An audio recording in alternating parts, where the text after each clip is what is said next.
नमस्कार दोस्तों, welcome to सरकार स्टडी बेस्ड एजुकेशन।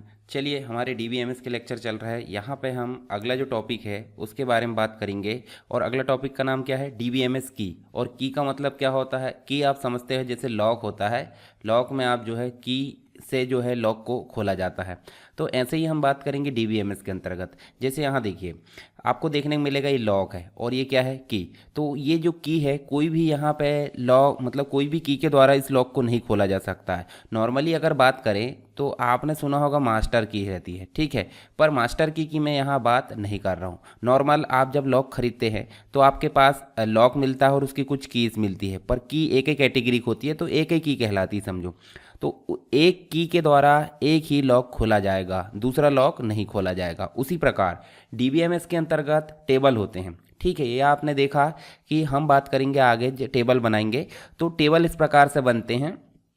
और टेबल में जो है प्रत्येक प्रकार से देखिए यहाँ पे एट्रीब्यूट्स होते हैं। ये देखिए एट्रीब्यूट। अब ये एट्रीब्यूट जो होते हैं अलग अलग, जैसे employ ID, employ name, employ license, passport जो है, डिपार्टमेंट आईडी है। इनमें से कुछ रहते हैं देखिए कॉमन, जैसे मान लीजिए एम्प्लॉय का नेम।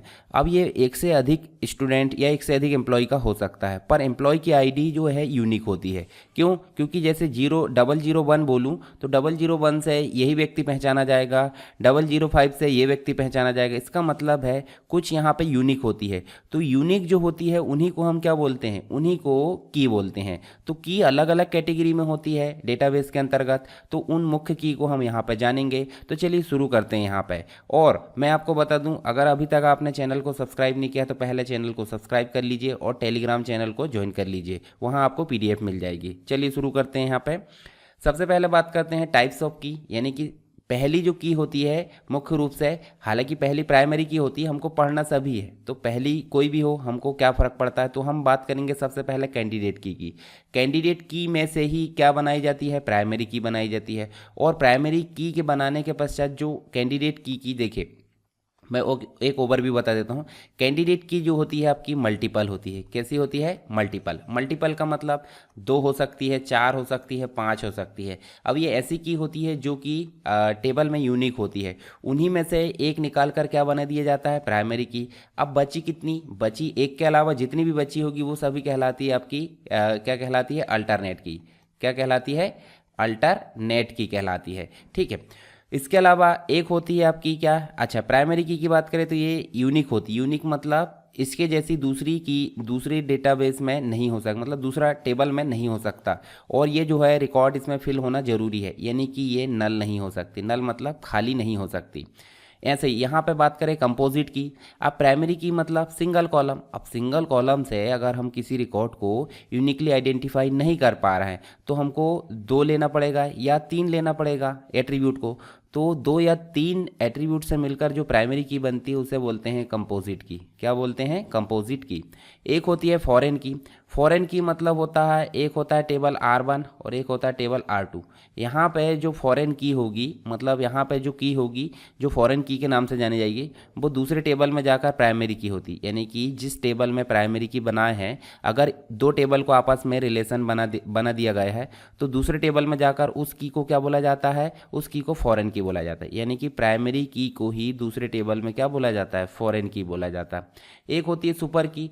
तो सुपर की एक एट्रीब्यूट या एट्रीब्यूट का सेट होता है जो कि यूनिक होता है। और ये जब आप 2 एट्रीब्यूट लेते हैं, 2 या 3 लेते हैं, 3 में से आपका मिनिमम एक तो यहाँ पे क्या होना चाहिए? यूनिक होना चाहिए, तभी ये सुपर की के नाम से जाना जाता है। तो चलिए इनके बारे में थोड़ी सी चीज़ें जान लेते हैं ताकि और ज़्यादा जो है क्लियरिटी यहाँ पे मिल जाए।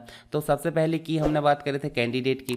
टेबल होता है, जैसे हमने कोई स्टूडेंट का रिकॉर्ड या एम्प्लॉय का रिकॉर्ड मेंटेन किए तो वहाँ पे बहुत सारी चीज़ें होती है। जैसे स्टूडेंट की आईडी होता है, रोल नंबर होता है, first name, last name, email ID. अब यहाँ मुझे बताइए, जैसे मान लो मैं फर्स्ट नेम की बात करूँ तो फर्स्ट नेम क्या यूनिक होता है? नहीं। ऐसा नाम बहुत सारे बच्चों का हो सकता है। लास्ट नेम भी बहुत सारे बच्चों को हो सकता है। तो ये दोनों जो है हमारी यूनिक तो नहीं होगी। पर ईमेल आईडी जो होती है एक बच्चे की एक ही हो सकती है, ठीक है। पर ऐसा भी होता है ना कभी कभी, दो एक ही घर के या भाई बहन है जो भी है, तो वो उन्होंने जैसे मोबाइल नंबर भी हम यहाँ ले लेते हैं। तो मोबाइल नंबर की भी अगर बात करें तो यूनिक तो होता है, परंतु घर के जैसे 2 बच्चे हैं, और उन्होंने एक ही मोबाइल नंबर दे दिया या एक ही ईमेल आईडी दे दिया, तो यहाँ पे इसको हम प्राइमरी की नहीं बनाते हैं। हालांकि ये यूनिक है, मतलब बाकी की नहीं हो सकती, यूनिक है, तो इसको हम कैंडिडेट की में शामिल कर सकते हैं। रोल नंबर भी आपका जो है एक का जो रहेगा वो दूसरे का नहीं रहेगा, तो इसका मतलब ये भी क्या है, कैंडिडेट की है। स्टूडेंट आईडी भी कैंडिडेट की। इसका मतलब एक टेबल में जो हम टेबल बना रहे, इस टेबल में मल्टीपल जो होती है आपकी कैंडिडेट की हो सकती है। इन्हीं कैंडिडेट की में से हम जो है एक को यूनिकली आइडेंटिफाई करने के लिए, यानी कि एक रिकॉर्ड को यूनिकली आइडेंटिफाई करने के लिए अलग कर देते हैं, तो उसे हम बोलते हैं प्राइमरी की। अब प्राइमरी की कितने कॉलम से मिलकर बनी है, एक ही, ठीक है। तो बाकी बचे कितने हैं, बाकी एक रोल नंबर बच गया और एक ईमेल आईडी, तो इनको हम बोलते हैं अल्टरनेट की। क्या बोलते हैं, अल्टरनेट की। और मैंने एक और चीज़ बताया था आपको, प्राइमरी की जैसे मान लो रोल नंबर जो है आपका प्राइमरी की बना है, पर रोल नंबर बस से हमारा काम नहीं चल रहा था, हम रोल नंबर के साथ में क्या मिला लेते हैं, ईमेल आईडी। तो यहाँ दोनों से मिलकर क्या बन रही है, प्राइमरी की। इस प्राइमरी की को क्या बोलते हैं, कंपोजिट प्राइमरी की। क्या बोलते हैं, कंपोजिट प्राइमरी की। तो आपको कैंडिडेट की समझ में आ गई। कैंडिडेट की के बारे में आपको ध्यान रहना है, कैंडिडेट की जो होती है यूनिक होती है और ये नल नहीं होती। नल मतलब खाली नहीं रह सकती, जैसे कि प्राइमरी की। तो आप इसके बारे में एक बार पढ़ लेना यहाँ पर। इसके अलावा कैंडिडेट की में से ही हम क्या बना लेते हैं, प्राइमरी की। जब आपको डेटाबेस में रिलेशनशिप बनाना तो उसके लिए प्राइमरी की बनाना पड़ता है। तो प्राइमरी की बनाने के पश्चात जो अन्य की बच जाती है कैंडिडेट की में से, उन्हें हम क्या बोलते हैं, अल्टरनेट की बोलते हैं। आगे बात करते हैं प्राइमरी की। तो मैंने बताया था कैंडिडेट की जो होती है यूनिक की होती है, मतलब आपको जितनी भी वैल्यू यूनिक होती है टेबल में, उनको हम कैंडिडेट की के नाम से जान लेते हैं, और उनमें से एक को डिफाइन कर देते हैं हम क्या, प्राइमरी की। इसका मतलब सीधे सीधे बोले तो प्राइमरी की होने से पहले उस की को कैंडिडेट की होना बहुत ज़रूरी है, तभी प्राइमरी की डिफाइन होगी, नहीं तो नहीं होगी। और यही प्राइमरी की दूसरे टेबल से कनेक्टिविटी के लिए काम आती है। तो जैसे मान लीजिए, देखिए रोड नंबर यहाँ भी लिखा और रोड नंबर यहाँ भी। रोड नंबर यहाँ पे प्राइमरी की है इस टेबल में, पर इस टेबल में जाकर ये प्राइमरी की नहीं रहा, तो ये कौन सी की बन गया, ये फॉरेन की बन गया। क्या बन गया, फॉरेन की। तो जो फॉरेन की एक टेबल में है वही दूसरे टेबल में प्राइमरी की रहता है। या हम ऐसा बोल सकते हैं कि इस टेबल में जो प्राइमरी की है वो रिलेशन के पश्चात जिस टेबल से कनेक्टिविटी होगी उस टेबल में जाकर वो बन जाएगा फॉरेन की, ठीक है। चलिए आगे चलते हैं। प्राइमरी की के बारे में और चीज़ें देख लीजिए। देखिए यहाँ पे एम्प्लॉय आईडी है, तो एम्प्लॉय आईडी जो होती है प्राइमरी की है। ये एट्रीब्यूट है, जैसे एम्प्लॉय आईडी भी आधार, ई नेम है, एम्प्लॉय नेम, जॉब है, सैलरी है, डिपार्टमेंट नंबर। तो ये रिपीट हो सकता है, ये भी रिपीट हो सकता है, ये भी रिपीट, ये भी रिपीट। आधार नंबर रिपीट नहीं होता है, तो हम या तो आधार नंबर को प्राइमरी की बना दें, ये भी कैंडिडेट की है। एम्प्लॉय आईडी को भी प्राइमरी की बना सकते हैं, ये भी कैंडिडेट की है। तो यहाँ पे हमने किसको बनाया, एम्प्लॉय आईडी को। और आधार नंबर क्या हो गया हमारे यहाँ पे, अल्टरनेट की हो गया, ठीक है। अब देखिए एम्प्लॉय आईडी और आधार नंबर को मिलाकर अगर प्राइमरी की बनाते हैं तो उसे हम क्या बोल देंगे, कंपोजिट की बोल देंगे, ठीक है। और जो प्राइमरी की बनाए हमने किस में, मान लो हमने यहाँ पे प्राइमरी की बनाए किसी को भी, जैसे उदाहरण के रूप में हमने क्या बना दिए, डिपार्टमेंट को हमने प्राइमरी की बना दिए डिपार्टमेंट टेबल में, ठीक है। दूसरे में जाकर वो क्या बन जाएगा, फॉरेन की, जैसे कि अभी मैंने बताया था आपको। तो प्राइमरी की के बारे में सिंपल हम देखें, दो प्रकार की होती है। सिंपल प्राइमरी की जो कि हमने यहाँ देखें जो एम्प्लॉय आईडी है, और एक होती है कंपोजिट प्राइमरी की जो कि दो एट्रीब्यूट से मिलकर बनी होती है। मान लो अगर एम्प्लॉय आईडी से यहाँ काम नहीं चल रहा है तो हम आधार नंबर को मिलाकर क्या बना दे रहे हैं, प्राइमरी की। तो इसे हम क्या बोल रहे हैं, कंपोजिट प्राइमरी की। चलिए यहाँ पे इसके लिए दो नियम है, जैसे यहाँ हम देख सकते हैं। देखिए मुख्य रूप से प्राइमरी की जो होती है यूनिक होती है, मतलब इसके जैसा दूसरा टेबल में नहीं हो सकता।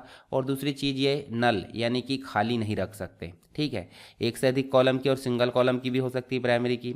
एक से अधिक कॉलम वाले को हम बोलते हैं कंपोजिट प्राइमरी की, ठीक है। और कंपोजिट प्राइमरी की जब बनाते हैं तो हम एक से अधिक का बनाते हैं, तो मैक्सिमम कितने एट्रीब्यूट होना चाहिए, 16 से ज़्यादा नहीं रह सकते। नल वैल्यू यहाँ पे नहीं होती है, ये भी आपको पता होना चाहिए। कंपोजिट की मैंने बताया था, जब प्राइमरी की सिंगल कॉलम की नहीं बनती हैं तो उसको उसमें एक से अधिक कॉलम को प्लस कर दिया जाता है। तो जब ऐसा एक से अधिक कॉलम को प्लस करते हैं तो उसी को हम क्या बोलते हैं, कंपोजिट प्राइमरी की बोलते हैं, ठीक है। तो जैसे देखिए कोर्स कोड से काम चल रहा है, चलिए ठीक है। नहीं चल रहा था हम कोर्स कोड और जो एक प्रकार से जो प्रोग्रामिंग लैंग्वेज है या कोर्स नेम है, दोनों को जोड़कर हम क्या बना लेते हैं, प्राइमरी की। तो इस प्रकार की को हम बोलते हैं कंपोजिट प्राइमरी की, ठीक है। ये चीज़ मैंने आपको पहले भी बता दिया हूँ। फॉरेन की बात करते हैं, तो फॉरेन की अभी मैंने बताया था, जैसे एम्प्लॉय आईडी आपकी फॉरेन की है, तो वो दूसरे टेबल में जाके क्या हो जाएगी, सॉरी यहाँ एम्प्लॉय आईडी क्या है आपकी प्राइमरी की, दूसरे टेबल में जाकर वो ऑटोमेटिक क्या हो जाएगी आपकी फॉरेन की हो जाएगी। तो जैसे हम उदाहरण के रूप में देखते हैं, तो देखिए यहाँ पे जो टेबल है आपका टेबल 2, इसको मान लीजिए डिपार्टमेंट टेबल। डिपार्टमेंट टेबल में डिपार्टमेंट आईडी होती है और डिपार्टमेंट आईडी यहाँ पे क्या है आपकी प्राइमरी की, पर दूसरे टेबल में जब रिलेशन बनाएगा तो डिपार्टमेंट आईडी आपकी क्या बन गई, फॉरेन की बन गई। समझ में आया आपको, ठीक है।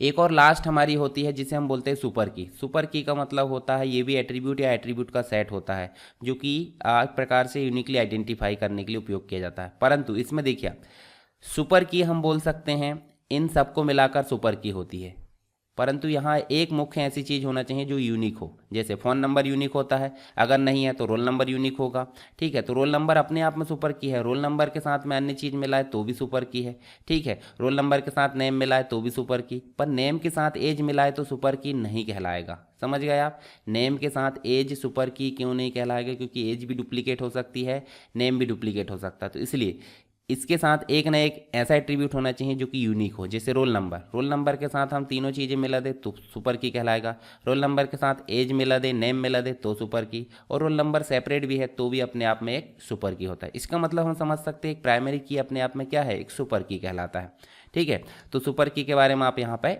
पढ़ सकते हैं।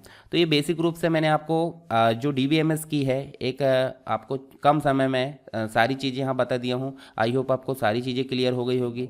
फिर भी अगर कोई दिक्कत है तो आप मुझे कमेंट बॉक्स में बता सकते हैं, और चैनल को सब्सक्राइब करना ना भूले और वीडियो को लाइक करना ना भूले। वीडियो को शेयर भी कर दिया करिए, अगर आपको पसंद आता तो, नहीं आता तो आप मुझे कमेंट बॉक्स में बता सकते हैं। तो चलिए दोस्तों, मिलते हैं अगले नेक्स्ट लेक्चर के साथ में, तब तक के लिए जय हिंद।